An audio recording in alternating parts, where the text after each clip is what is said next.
Salut et bienvenue dans un nouveau tuto sur comment faire une chanson dans Logic Pro X.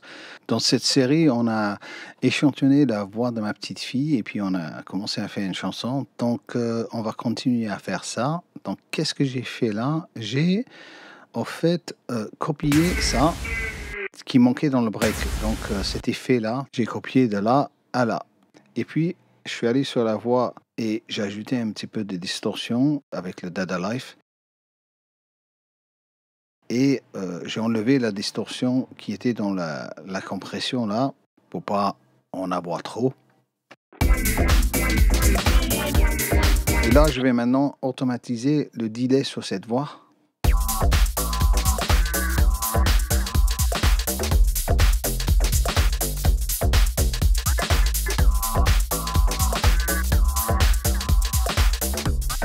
Ici, on a inséré le plugin Tape Delay, mais en dual mono.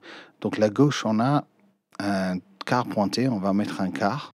Et sur la droite, on va remettre un quart aussi, normal. Et on peut, après, maintenant, les régler séparément, droite-gauche, qui va nous donner un effet stéréo assez sympa. Il y a un delay stéréo dans Logic, mais j'aime bien utiliser ce système. C'est un petit peu différent et ça marche bien. Donc là, je vais sélectionner de là à là. On va commencer peut-être du début. On va voir ça, attendez. Donc là, ce que je vais faire, c'est... Je vais entrer et sortir avec le bypass. Je vais activer le latch d'abord. Et après, on va sélectionner une partie qu'on veut automatiser. Et on va faire de là à là. Et ici, on a la partie reverse. Donc là, on va sélectionner là pour commencer par le delay éteint.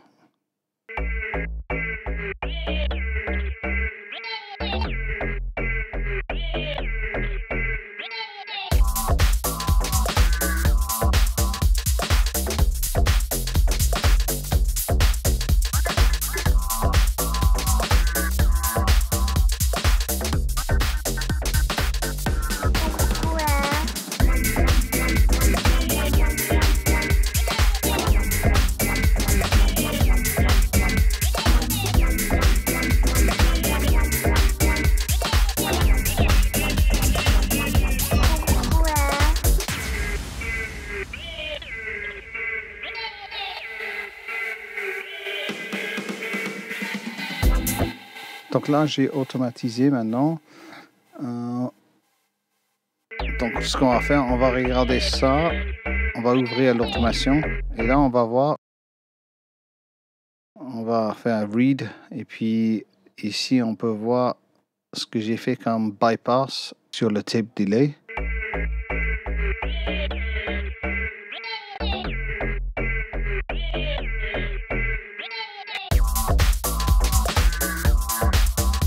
Donc là, on va arranger ça un petit peu.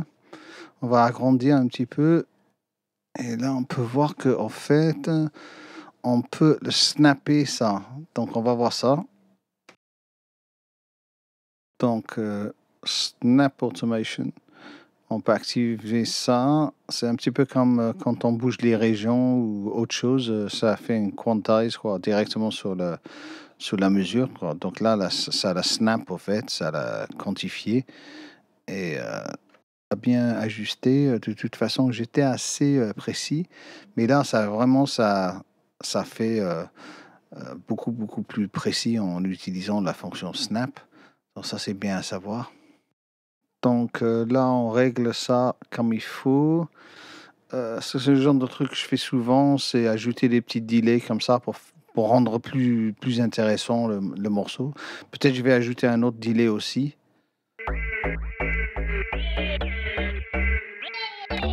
Il y a un petit souci là, on va régler ça tout de suite comme ça.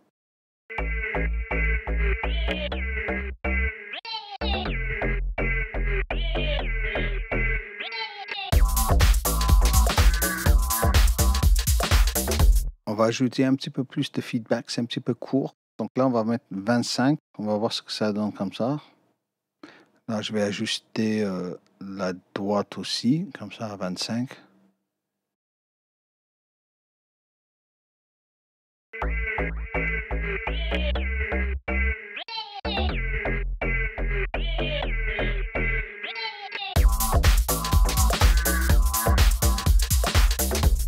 Voilà, on va peut-être mettre un petit peu plus long.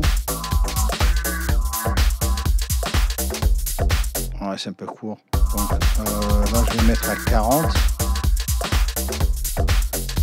Ici aussi à la droite aussi.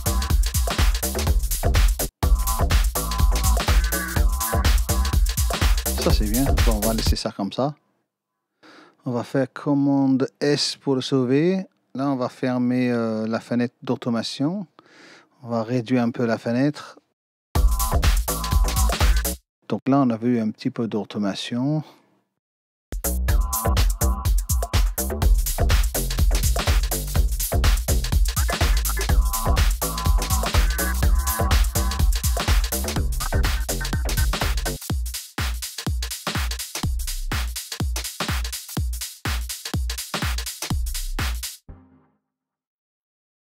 Donc là, on va séparer les parties de batterie là que j'ai avec Nexus.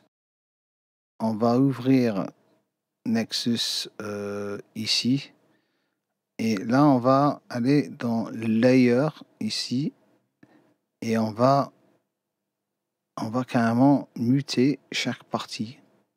Et après, les enregistrer un par un. Donc là, c'est une partie batterie, donc on va mettre la couleur marron. Et en appuyant sur commande en même temps, ça nous couleur le bar en même temps, qui correspond à ce qu'on a dans le mixeur. Donc pour avoir ça, il faut ouvrir configure, couleur bar, et ça nous active des couleurs là, et en même temps dans le mixeur, et ça devient la même couleur. Comme ça, tout correspond. Et on n'a pas de problème de savoir quelle piste correspond à quelle piste, etc. Parce que c'est la même couleur et le même nom. Maintenant, on peut retourner dans le Nexus.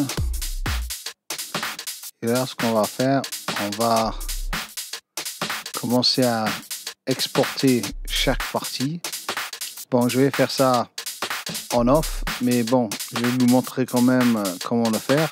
Donc, on mute chaque partie pour commencer. Et là, on va démarrer par la partie 1, la première partie, qui est le kick. Donc, le niveau, il est bon. Donc, on va commencer par juste bouncer la première région qui est là, qui fait 2 mesures. Et on fait clic droit pour accéder à Bounce in Place, aussi avec CTRL B comme raccourci. Donc là, on va garder, donc on va faire Leave, donc on va garder la piste ouverte pour continuer à enregistrer les parties. Par contre, avec Bypass, si on clique ça, ça va nous copier des plugins sur le nouvel enregistrement. Si on décoche ça, ça enregistre carrément sur la piste elle-même. Ça, en fait, ça bounce les effets dedans, sur la piste. Donc, c'est mieux de garder ça allumé pour pouvoir copier des plugins directement sur le bounce qui va se faire, en fait. Donc là, je vais mettre une égalisation pour vous montrer. Et là, on va faire un bounce in place. Et on va voir qu'en fait, une fois que c'est enregistré, sur la nouvelle piste qui s'enregistre en dessus, comme ça, en audio, ici, on voit bien qu'il y a l'égalisation qui a été copiée. Le plugin a été copié sur la nouvelle piste. Ça garde tous les mêmes réglages, donc tout est pareil, les sorties, entrées, le plugin et tout est pareil. Donc on peut renommer ça Kick. Et ça, c'est pratique parce que des fois, j'ai fait des morceaux, je me rappelle plus, j'ai trouvé des sons et en fait, en les renommant comme ça, on sait exactement d'où les retrouver, en fait. Donc là, on va retourner dans Nexus et refaire chaque fois la même manipulation avec chaque son.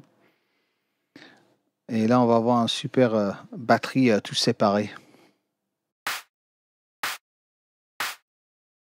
Donc là, je copie le nom pour pouvoir renommer ça Snare par la suite devant le nom. Et après, je vais tout exporter et je reviens tout de suite. Donc là, j'ai tout exporté. Là, on peut voir qu'on a toutes les parties séparées. Maintenant, je vais tout écouter pour voir si j'ai tout.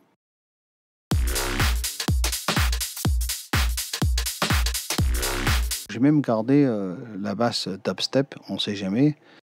Et là, on va renommer chaque piste, renommer les régions par les pistes. Là, on va effacer ça, on n'a pas besoin. Et maintenant, on va cacher ça. Donc, on va déjà juste éteindre ça. Et après, on va faire hide track, on va le cacher. Et ça s'allume en orange. D'accord? Pour les voir, on clique dessus, ça devient vert. Et là, on voit les pistes qui sont cachées. Donc là, on va cacher d'autres pistes pour nettoyer un peu la session. Donc là, le fridge, j'en ai pas besoin. Donc j'appuie sur la hache, ça devient vert. Et après, là-haut, on avait ça. Bon, ça, c'était juste pour montrer le 909. Donc on va le garder quand même. On va en mettre en hache comme ça. Et maintenant, si je montre là-haut et je clique là-dessus, tout disparaît. Il est caché. Mais on peut les rappeler quand on veut. Ils ne sont pas effacés. Hein. Donc, ces parties batterie séparées, maintenant, on va les mettre ensemble avec des autres. On va organiser un petit peu notre session pour bien comprendre ce qu'on est en train de faire. Le kick, on va mettre la bonne couleur aussi. Et après, on va la remonter avec des autres kicks qui sortent dans le même bus contrôlé par les limiteurs pour le kick. Maintenant, je sais que la basse, elle est là, les batteries sont là, et puis les claviers, les voix, par leurs couleurs respectives, c'est très facile à se retrouver dans la session, en fait. Donc, je sais exactement où j'en suis pour l'instant dans la session, et c'est pas très compliqué pour l'instant, mais quand il y a beaucoup de parties, ça devient compliqué. Donc, après, on va se décider ce qu'on veut garder avec cette nouvelle batterie. Donc, j'espère que cette vidéo vous a plu. Si c'est le cas, n'hésitez pas à vous abonner, liker et laisser des commentaires. Et moi, je vous vois très bientôt. Merci. Ciao.